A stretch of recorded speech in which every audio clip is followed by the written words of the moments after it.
A letter to the children of Gaza, and I would like to close my talk with this letter. Dear child, it is past midnight. I am flying at hundreds of miles an hour in the darkness, thousands of feet over the Atlantic Ocean. I am traveling to Egypt. I will go to the border of Gaza at Rafah. I go because of you. You have never been in a plane. You have never left Gaza. You know only the densely packed streets and alleys, the concrete hovels. You know only the security barriers and fences patrolled by soldiers that surround Gaza. Planes for you are terrifying. Fighter jets, attack helicopters, drones. They circle above you.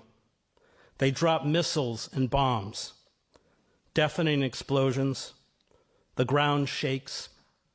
Buildings fall. The dead. The screams. The muffled calls for help from beneath the rubble. It does not stop. Night and day. Trapped under the piles of smashed concrete, your playmates, your schoolmates, your neighbors, gone in seconds. You see the chalky faces and limp bodies when they are dug out.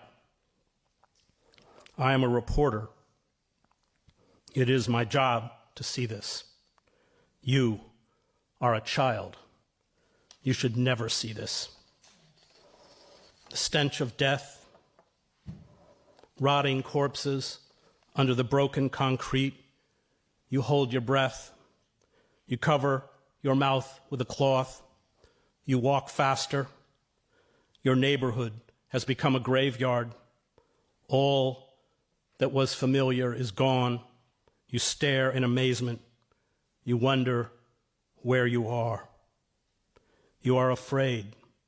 Explosion after explosion. You cry. You cling to your mother or father. You cover your ears.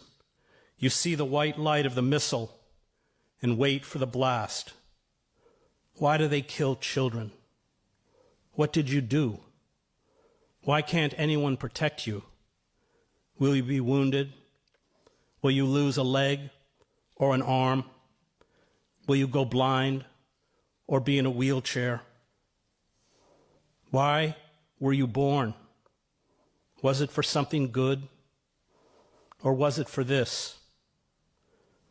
Will you grow up? Will you be happy?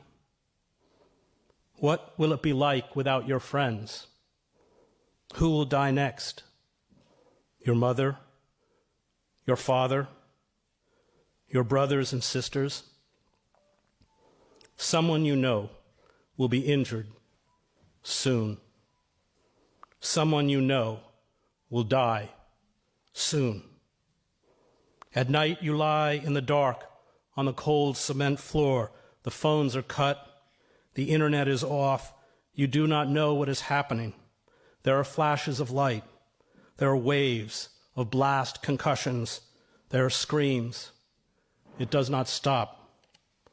When your father or mother hunts for food or water, you wait. That terrible feeling in your stomach. Will they come back? Will you see them again?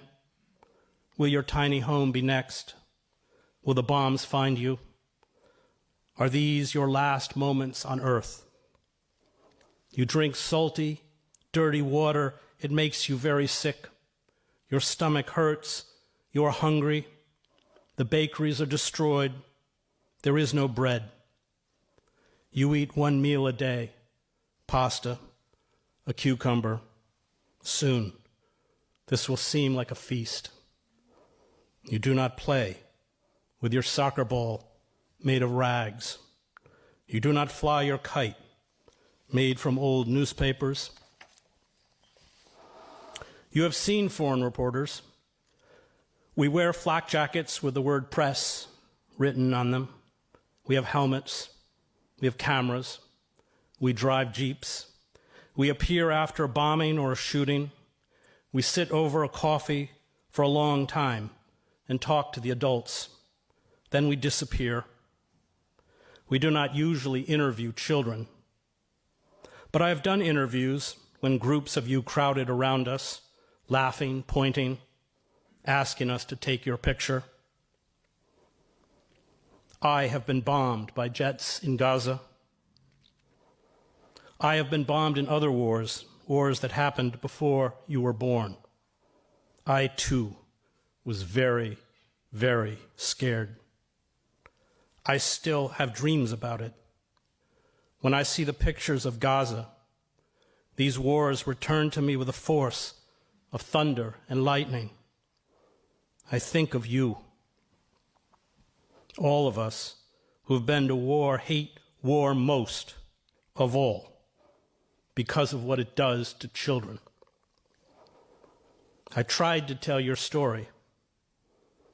I tried to tell the world that when you are cruel to people, week after week, month after month, year after year, decade after decade, when you deny people freedom and dignity, when you humiliate and trap them in an open-air prison, when you kill them as if they were beasts, they become very angry.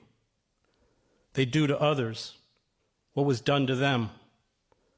I told it over and over. I told it for 7 years. Few listened. And now this. There are very brave Palestinian journalists. 50 of them have been killed since this bombing began. They are heroes. So are the doctors and nurses in your hospitals. So are the UN workers, almost 100 of whom have been killed. So are the ambulance drivers and medics.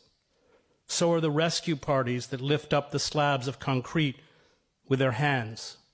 So are the mothers and fathers who shield you from the bombs.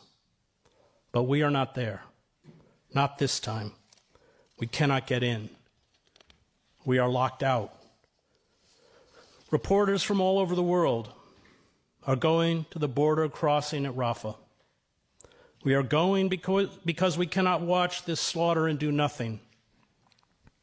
We are going because hundreds of people are dying a day, including over 100 children.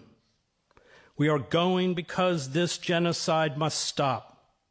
We are going because we have children, like you, precious, innocent, loved. We are going because we want you to live. I hope one day we will meet. You will be an adult. I will be an old man, although to you I am already very old. In my dream for you, I will find you free and safe and happy. No one will be trying to kill you. You will fly in airplanes filled with people, not bombs. You will not be trapped in a concentration camp. You will see the world. You will grow up and have children. You will become old. You will remember this suffering. But you will know it means you must help others who suffer.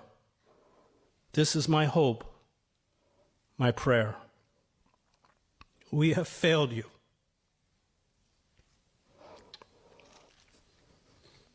This is the awful guilt we carry. We tried, but we did not try hard enough. We will go to Rafah, many of us, reporters. We will stand outside the border with Gaza and protest. We will write and film. This is what we do. It is not much, but it is something. You will tell your story again. Maybe it will be enough to earn the right to ask for your forgiveness. Thank you.